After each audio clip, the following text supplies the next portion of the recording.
ክፍለ ሀገር እናቷ ጋር ሄደች። ደነስ ለዚህ ጀበና ናትሽ እንዳልሽ እስካሁን ባንቺ ምክንያት ነው። ወይ ቻሌ ስትሄድ ግን ማሰቢያህንም ነው እንደ ጠቅላላ ይዘው ሄደች። ልጅ አደይ እኮ ናት። አደይ ኋላሳ ፍቅር በዴቭና በአደይ መካከል ገብታ ችግር ለመፍጠርና ፍቅራቸውን ለማደፍረሽ ገብታ ችግር ለመፍጠር ነበር ሀሳቧ፣ ሞክራ ነበር።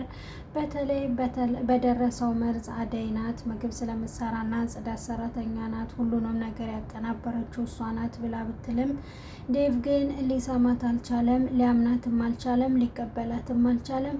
ሰላም ጤና ይስጥልኝ ውድና የተከበራችሁ የቻናሌ ቤተሰቦች በዓለም ዳርቻ የምትገኙ ሰላም ብያለሁ። ሰላማችሁ በእጥፍ ይብዛልኝ። ለቤት አዲስ ከሆናችሁ ሰብስክራይብ በማድረግ የደውሏን ምልክት በመንካት ቤተሰብ ሁኑ። ነባሮችም እንደተለመደው ላይክ ሼር ማድረጋችሁን እንዳትረሱ። ቪዲዮውን በላይክ ጀምሩ።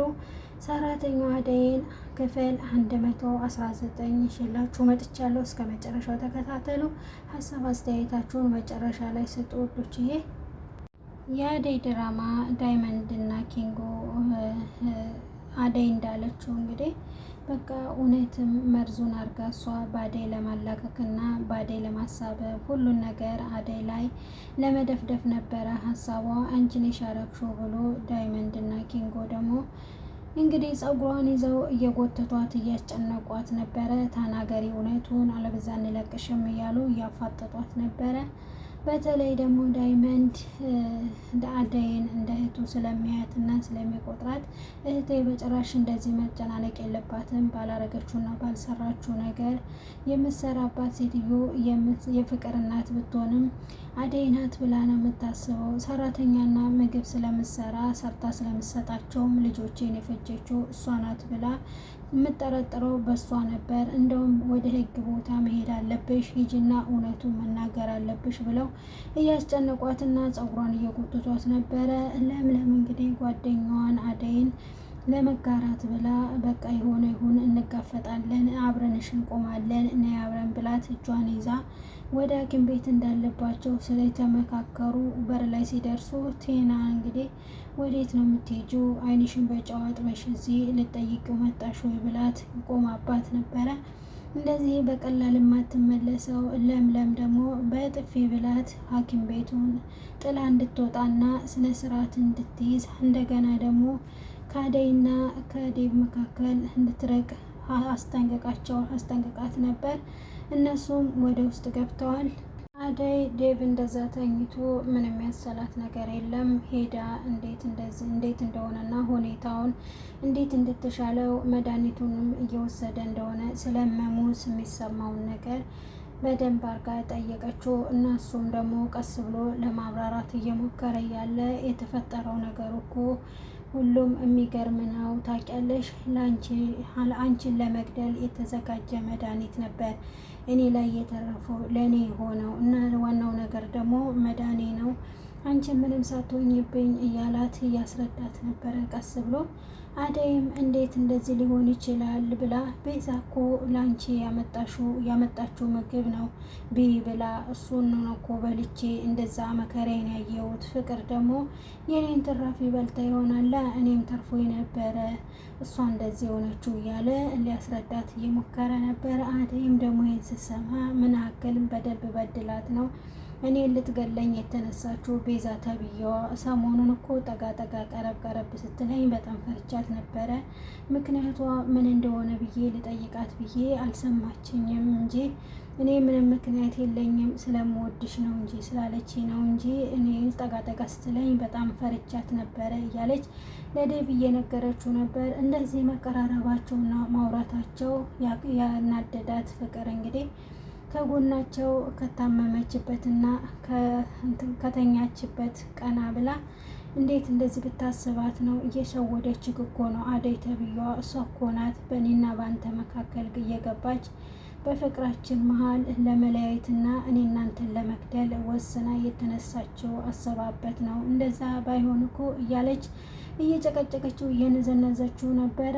በዚህ መሀል ደግሞ ለምለም ገብታ እንዴት አንቺ ምን ያህል ግንኙነት ኖሯችሁ ነው አደይና ዳዊ ደግሞ የሚቀናባችሁ? በዛ ላይ ደግሞ ጠንቅቀሽ ታውቂያታለሽ። አደይን እንዴት ነው በዴብ ላይ ጨክና መርዝ ነስንሳ ለአንቺ የምትሰጠው ልሰጥሽ እሱ የምችለው አንቺ አውሬና መጥፎ ሰው ብዙ በደል ብትወዲም ብታደርሽበትም እና እሷ እንደዚህ ለመግደል የምትነሳሳ ሴት አይደለችም እያለች እያስረዳቻት ነበረ። በተለይ አንቺም ደግሞ የእሷ ባህሪ እንዳልሆነ ጠንቅቀሽ ታውቂያለሽ እያለቻት ነበረ። ዴቭም ደግሞ ሊሰማት እሱ ምንም አልፈቀደም፣ ዝግጁም አልሆነም። ፍቅር እንድታርፍና ስነስርዓት እንድትይዝ ነበረ ያደረገው።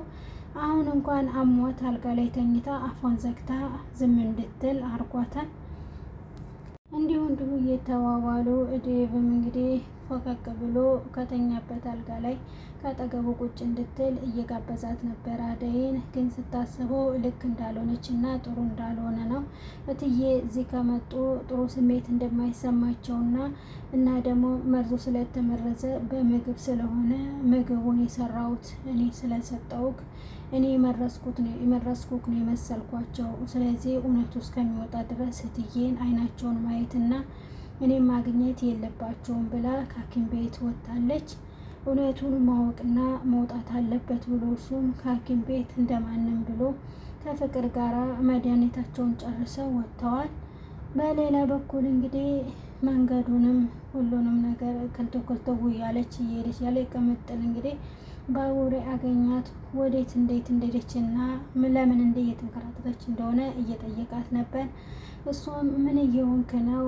ምን ልሰራ ነው ወደዚህ ሰፈር የመጣከው? ድጋሜ ለመስረቅ ነው እንዴ ስትለው የበፊቱን እንግዲህ አስታውሰዋለች። ምንም ባሰራውና ባልሰረቀው ነገር ሰዎች ወንጅለውት ለብዙ አመታት እስር ቤት የቆየውን እያወረዱበትን እኔ ምንም አልሰራኩም ብሎ መልሶላታል። እሷም ብትሆን ዴቭና አደይን ፍለጋ እንደሆነ ስለምታፈቅረው በተለይ ስለ ኪንጎ ስልክ ከስሩ ስለማጠፋ እሱን ለመፈለግ ነው አይደለ እንደዚህ የምትወኘው እያላት፣ ቆንጆ ልጅ መቼ ነው እንደዚህ የሚገባሽ? ጊዜሽን እና ሰዓትሽን ለምንድን ነው የምታባክኚው ብሎ ቢመክራትም አንተ አርፈህ አትቀመጥም ወይ? በመካከላችን እንዳትገባ አያገባክም ብላ መልሳለታለች። በመጨረሻ ሁሉም ተያይዘው ዳይመንድ እና ኪንጎም እንግዲህ እየመቷት እና አገኘች። ዳይመንድ እና ቅምጥል ደግሞ ምን ሆና ነው እንደዚህ የሆነችው? ቆይ ሴትዮ ጤነኛ አይደለችም እንዴ? ምን እንዳረገች ብላ እንግዲህ እነ ዳይመንድን እየጠየቀች ነበር። ዳይመንድም ደግሞ ምንም ሳያስቀር ሁሉንም ነገር በፍቅራቸው መሀል ምን ያህል እንዳረገች ምን እንደፈጸመች ያረገችውን ነገር ደግሞ ወደ አደይ እንዳላከከች ወደ አደይ እንዳሳበበች ሁሉን ነገር የፍቅር እናት ደግሞ መርዙን የመዘራዛችውና ያረገችው አደይ ናት ብለው ስለሚያስቡ ከስራ ሊያባረሯት ይችላሉ። እንዴትም ብለው እንግዲህ ትልቅ ችግር ሊፈጠር ይችላልና ይሄንን እውነቱን ስለምታውቅ ቀጥታ ሄዳ እውነቱን መናገር አለባት ብለው የሁሉንም ነገር ቅምጥል ስትሰማ እንግዲህ ማመን አቃታት። ቆይ አንቺ እንዴት አይነት አውሬ ሆነሽ ነው?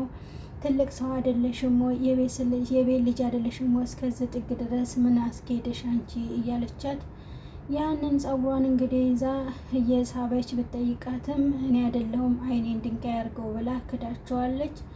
በተለይ ዳይመንድም እያስጨነቀ በጥፊ እየወለወለ እያጋጨ እንግዲህ ፊቷ ራሱ በጣም እንትን ብሏል።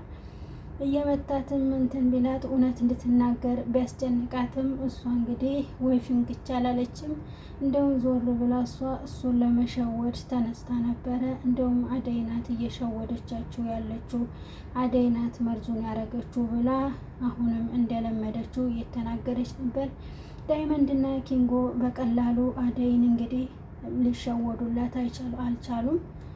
እሷ አንቺ ትላንትና መተሽ ስለኛ ልትናገሪ ነው ወይ? እንደውም ያው እየመቷት ነበረ እንደምናየው በጣም እየጠረቀማት ነበረ። እያየው ነበረ እንግዲህ እኔ እውነት በደንብ መቷታል። እኔ እውነተኛ ነው የሚመስለኝ። እኔ ዲራማ መሆኑን እያወቁ ራሱ ማመን አልቻልኩም እላቸዋለሁ ዶቼ እና እንደዚህ እየተባባሉ እንግዲህ ዴቭ ፍቅር ከሐኪም ቤት ወጥተዋል።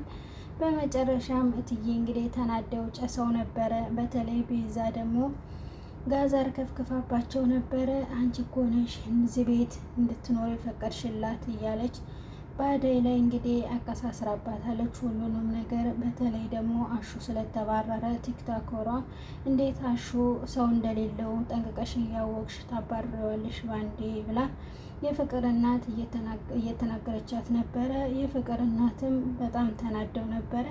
እንግዲህ በእነሱ ልፈረድ ባይችልም የቤት ሰራተኛም ሆነ ምግቡ ተመርዞ ልጆቹም ስለታመሙ ሐኪም ቤት ስለሄዱ መቼም እንግዲህ እንደ ማንኛውም ሰው ሁላችንም በሰራተኛ ላይ ነው የሚጠረጠረው እንግዲህ እና የፍቅር እናት አይፈረድባቸውም እውነቱ ቦታ ስላልደረሱ እውነቱን ስለማያውቁ እና በጣም ተናደው ነበረ። በተለይ ደግሞ አደይ ወደ ቤት ስትመለስ ምን ፈልጋ ነው ደግሞ ለምን እንደመጣች እና እንዴት ልጆችን እንደዚህ ታረጋለች? ደህና ሰው መስለሽ ነበረ እያሉ አሹና አንቺ ተባብራችሁ ዘመዳሞች ተባብራችሁ ልጆቼ ልታሳጡኝ ነበረ እያለች እንግዲህ ተናደው ነበረ። ክፉኛ እየተቆጧት ነበረ። እሷን ብትሆን እትዬ እኔ እንዴት ተጠረጥሩኛል?